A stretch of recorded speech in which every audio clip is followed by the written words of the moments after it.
Happy Diwali भैया, ये लो आपका गिफ्ट। ये क्या किया? तुम्हारा दिमाग खराब है क्या बेवकूफ आदमी? उसमें क्रॉकरी का महंगा सामान था और तुमने इस तरीके से फेंक के वो तोड़ दिया। अरे मुझे मत समझाओ आप, पता है मुझे कितना महंगा सामान था उसमें। 200-300 रुपए के कप प्लेट के गिलास होंगे और क्या। अरे आपने मुझे समझ क्या रखा है? गरीब जरूर हूँ लेकिन मजबूर नहीं हूँ जो ये 200-300 रुपए का सामान ले लूंगा। और ये क्या लाई आप? मिठाइयाँ, वो भी एक्सपायरी होंगी। यही सब तो करती आई हो, हमेशा खराब चीजें देना। ऐसा है, दिवाली का बोनस ना मुझे लगता है आपको जरूरत है।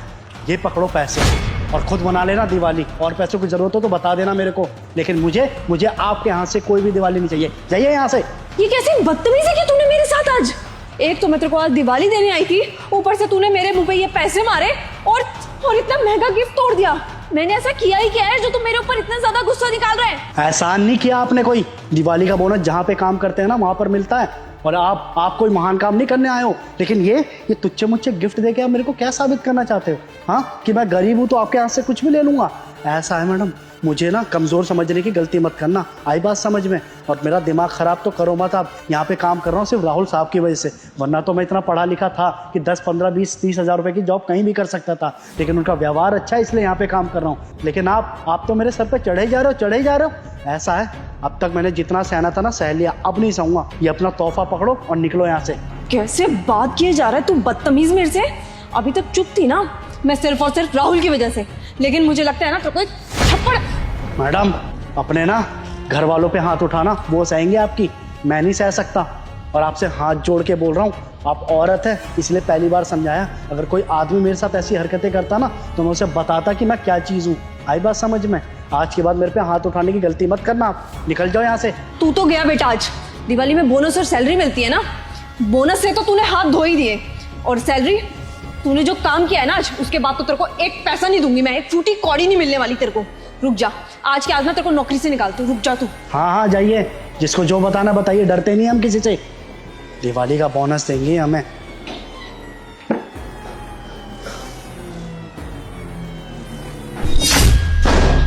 राहुल, और चढ़ा लो उस 2 कौड़ी के गार्ड को अपने सर पे। आप देखना उसने कितनी बदतमीजी से बात करी। और तुम्हें पता है, इतना महंगा क्रॉकरी का सामान जो तुमने उसको गिफ्ट के लिए लिया था, उसने उसे तोड़ दिया। इतनी जोर से जमीन में पटका ना लेकर के, क्या बताऊं, कुछ भी नहीं बचा होगा उसके अंदर।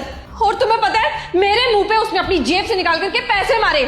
मेरे को कहा कि तुम्हारी दिवाली की जरूरत नहीं है मुझे, अपने पैसे अपने पास रखो। ये क्या हरकत है राहुल? तुम्हें बोलती थी मैं उसको सर पे मत चढ़ाओ, उसको घर में मत घुसाओ, लेकिन तुम मेरी बात कभी सुनते हो? देखना उसने मेरे से कितनी बदतमीजी से बात की। क्या बात कर रही हो तुम? उसकी हिम्मत कैसे हुई ये सब करने की? इसको तो मैं बताता हूँ जाके। चलो मेरे साथ। भाड़ में जाओ तुम, और वो भी। मेरे को ना अपनी सोसाइटी में बेइज्जती करवाने का शौक नहीं है, बहुत बेइज्जती करवा चुकी हूँ मैं। तुम्हें जाना है तो जाओ उससे बात करने, लेकिन मुझे मत बोलना। और उसको ऊपर ना लाना भी मत, वरना मेरे से बुरा कोई नहीं होगा। नीचे तो मैंने उसको कुछ नहीं बोला है। पता नहीं क्या है, पूरी दिवाली की ऐसी तैसी कर दी। ऐसा सब कुछ क्यों किया उसने? देखता हूं जाके। क्या हो गया? क्या हरकत है ये? तुमने अपनी मालकिन के साथ इतनी बदतमीजी क्यों की? जो वो गिफ्ट लेकर आई थी मेरे लिए दिवाली के लिए, वो मुझे बिल्कुल भी पसंद नहीं था, बस इसलिए मैंने ऐसा किया। अरे गिफ्ट में ना पसंद और नापसंद नहीं देखी जाती। अगर तुम्हें पसंद नहीं था तो रख लेते, ऐसे फेंका क्यों? बस यही तो दिक्कत है सर, कि मैं कब से यही करता आया हूँ। जो भी मालकिन मुझे दे रही है मैं रख लेता हूँ, और इसी चीज़ का मालकिन फ़ायदा उठाती है। अरे ऐसा भी क्या कर दिया उसने तो तूने उसके साथ इतनी बदतमीजी कर दी? दरअसल बात ऐसी है कि मालकिन कुछ दिन से मुझे खाना देती आ रही हैं, और वही खाना मैं अपने जाके बच्चों को दे देता हूँ। मगर वो खाना खाते ही मेरे बच्चे बीमार पड़ने लग गए। और कुछ दिन पहले मेरी छोटी वाली बेटी, उसको इतना गंदा फूड पॉइजन हो कि वो चलने की हालत में नहीं थी। साहब, आपको तो पता ही मेरी सैलरी कितनी है, और वो सारी सैलरी दवाइयों में जा रही थी, डॉक्टर के पास जा रही थी। साहब, गरीब हूँ इसका ये मतलब नहीं ना कि कुछ भी खा पी लेंगे। ठीक है, हमें लगता था मालकिन इतने प्यार से लेकर आई हैं, बच्चों को खिला देते थे, लेकिन उनका तो रोज़ का हो गया। अब हम पहले से लेते हैं इसलिए हम मना ही नहीं करते थे कभी उनको। लेकिन ये तो कतई नहीं पता था कि मालकिन इतने दिनों से हमें सड़ा हुआ खाना दे रही थी, वरना तो हम कभी वो खाना नहीं खाते। अरे आप खुद बताइए कि एक जानवर को भी जब हम खाना डालते हैं तो क्या सड़ा खाना डालते हैं? तो हम क्या जानवर से भी बदतर हैं? भले गार्ड का काम करते हैं लेकिन इज्जत तो हमारी भी है। आप तो हमें बहुत पहले से जानते हैं ना। हम चाहते तो कोई भी कंपनी में जाके इंटरव्यू दे सकते हैं, अच्छी नौकरी कर सकते हैं एसी में बैठ के, लेकिन बस आपके व्यवहार की वजह से किसी को कुछ नहीं बोलते और यहाँ पे आके गार्ड का काम करते हैं। और ये सब किस लिए? सिर्फ आप लोगों के लिए। लेकिन जब आप लोग हमारे साथ ऐसा करोगे तो हम कहाँ जाएंगे साहब? एक छोटी सी दिवाली आती है, पूरा परिवार चाहता है कि उसका बाप उसके लिए अच्छी अच्छी चीज़ लेके आए, उसका पति उसके लिए अच्छी अच्छी साड़ियाँ कपड़े लेकर आए। और साहब दिवाली का समय, हमें भी अच्छा लगा कि आप लोगों ने हमारे लिए इतना सोचा। बाकी अगर आपको बुरा लगता है तो कोई बात नहीं, हम आज ही नौकरी छोड़ देंगे। ये कोई नहीं जतिन, तुम गुस्सा मत करो, मैं अंकिता से जाके बात कर लूँगा और तुम्हें नौकरी छोड़ने की कोई ज़रूरत नहीं है।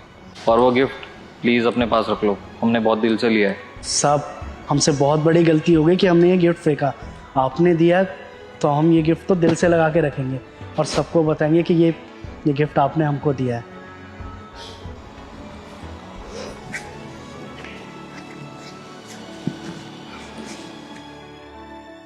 अंकिता, क्या है ये सब? अरे मैंने तुम्हें जितनी बार भी बोला है कि तुम खाना फेंक दो, खाना खराब हो गया है, और तुम जाके गार्ड को दे आती हो। क्या बोल रहे हो तुम? मैं भला उसको सड़ा हुआ खाना क्यों दूंगी? अरे चुप रहो तुम, इतनी भोली मत बनो। मैंने कितनी बार बोला है कि इस खाने को फेंक दो, ये खाना खराब हो गया है, तुम जाके उस गार्ड को देकर आ रही हो। अरे अगर कोई भी उस खराब खाने को खाएगा ना तो उसका पेट खराब हो जाएगा, और तुम जानती नहीं हो कितनी बड़ी बीमारी हो सकती है सड़ा हुआ खाना खाने से। तुम्हारी वजह से ना उसका बच्चा 15 दिन तक हॉस्पिटल में एडमिट था, बीमार हो गया था, वो फूड पॉइजनिंग हो गई थी उसको। राहुल, मेरा ऐसा कोई इंटेंशन नहीं था कि वो बीमार हो जाए या उसकी फैमिली में से कोई बीमार हो जाए। मेरे को तो लगा खाना वेस्ट करने से बढ़िया मैं उसको दे दूं, और कोई इंटेंशन नहीं था राहुल मेरा। अरे जब तुम वो खाना नहीं खा सकती तो वो कैसे खा सकता है? हाँ राहुल, तुम बिल्कुल ठीक कह रहे हो। जब वो खाना मैं ही नहीं खा सकती थी तो मुझे किसी और को देने का हक भी नहीं है, और मैंने उसके साथ सही में बहुत गलत किया। उसने जो मेरे साथ किया वो तो शायद कुछ भी नहीं है। और राहुल, बात बिल्कुल सही है, किसी भी इंसान के बच्चे की जान पे बनाएगी तो वो तो यही करेगा ना। मैं ना उसको अभी के अभी ऊपर बुला रहा हूँ, उसको अच्छी मिठाई दो, उसको कपड़े दो और उसको कुछ पैसे दो ताकि वो दिवाली अच्छी बना पाए, और उससे माफ़ी मांगना तुम। हाँ राहुल, आप सही कह रहे हो, जो मैंने किया है ना उसकी मुझे माफ़ी तो मांगनी चाहिए। पता नहीं वो मुझे माफ़ करेगा नहीं करेगा, बट मेरा फ़र्ज़ बनता है उससे माफ़ी मांगने का। मैं अभी नए कपड़े रखे हैं मेरे पास, वो लेकर के आती हूँ, और मिठाई का डब्बा भी पड़ा है, वो भी लेके आती हूँ। और तुम उसको ना थोड़ी सी ज़्यादा दिवाली दे देना, उसको अच्छा लगेगा।